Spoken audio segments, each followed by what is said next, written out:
28 de mayo del Evangelio de San Marcos, capítulo 11, versículos 11 y siguientes.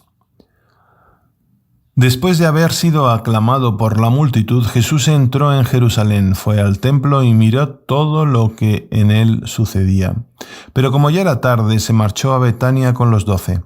Al día siguiente, cuando salieron de Betania, sintió hambre.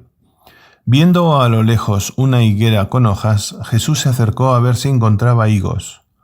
Pero al llegar solo encontró hojas, pues no era tiempo de higos. Entonces le dijo a la higuera: «Que nunca jamás coma nadie frutos de ti». Y sus discípulos lo estaban oyendo. Cuando llegaron a Jerusalén, entró en el templo y se puso a arrojar de ahí a los que vendían y compraban. Volcó las mesas de los cambistas y los puestos de los que vendían palomas, y no dejaba que nadie cruzara por el templo cargando cosas.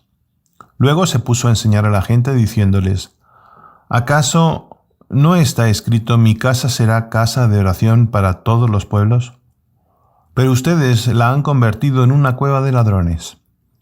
Los sumos sacerdotes y los escribas se enteraron de esto y buscaban la forma de matarlo, pero le tenían miedo, porque todo el mundo estaba asombrado de sus enseñanzas. Cuando atardeció, Jesús y los suyos salieron de la ciudad. A la mañana siguiente, cuando pasaban junto a la higuera, vieron que estaba seca hasta la raíz. Pedro cayó en la cuenta y le dijo a Jesús: «Maestro, mira, la higuera que maldijiste se secó». Jesús le dijo entonces: «Tengan fe en Dios. Les aseguro que si uno le dice a este monte: quítate de ahí y arrójate al mar, sin dudar en su corazón y creyendo que va a suceder lo que dice, lo obtendrá. Por eso les digo, cualquier cosa que pidan en la oración, crean ustedes que ya se las han concedido y la obtendrán. Y cuando se pongan a orar, perdonen lo que tengan contra otros, para que también el Padre, que está en el cielo, les perdone a ustedes sus ofensas.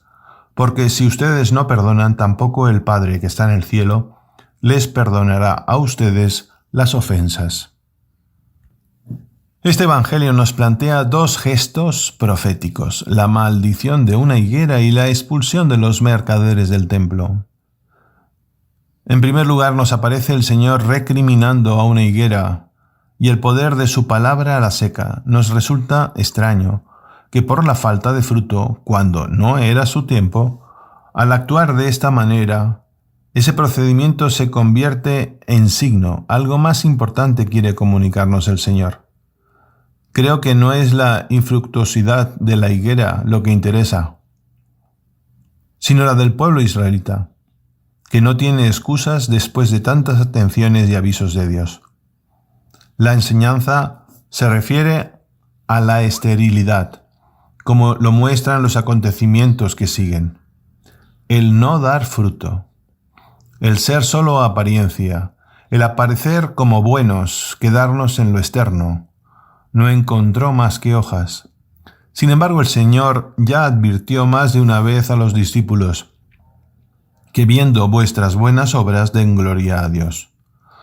Nuestra fe debe impregnar todas nuestras acciones, nuestros comportamientos deben empaparse de los mismos sentimientos de nuestro Señor. Nuestras acciones tienen que hablar de Él, desprender el buen olor de Cristo. Y por otra parte está la expulsión de los vendedores del templo. Como nos señala el texto, fue uno de los detonantes de su persecución. Buscaban una manera de acabar con él. Sin embargo, este pasaje sigue apelando a la fe. Pone el centro y la importancia en tener fe en Dios. Nos invita a ponernos en las manos de Dios, a confiar, a dejarnos guiar, a buscar su voluntad, siendo consciente que lo que Él quiere es siempre lo mejor para mí. Y me puede ocurrir hasta querer lo que Él quiere es el largo camino que debemos hacer. Por eso, junto con sus discípulos, muchas veces hemos de clamarle que nos aumente nuestra fe, que muchas veces es demasiado débil, que se encuentra penetrada por el espíritu excesivamente mundano. Necesitamos, estimados hermanos, aprender a mirar nuestra vida con la mirada de Dios. Benedicto XVI nos decía: vivir de fe significa reconocer la grandeza de Dios y aceptar nuestra pequeñez, nuestra condición de criaturas, dejando que el Señor la llene con su amor. El mal, con su carga de dolor y sufrimiento, es un misterio que es iluminado por la luz de la fe, que nos da la certeza de librarnos de él.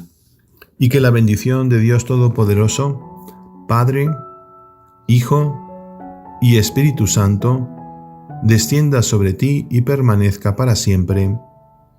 Amén.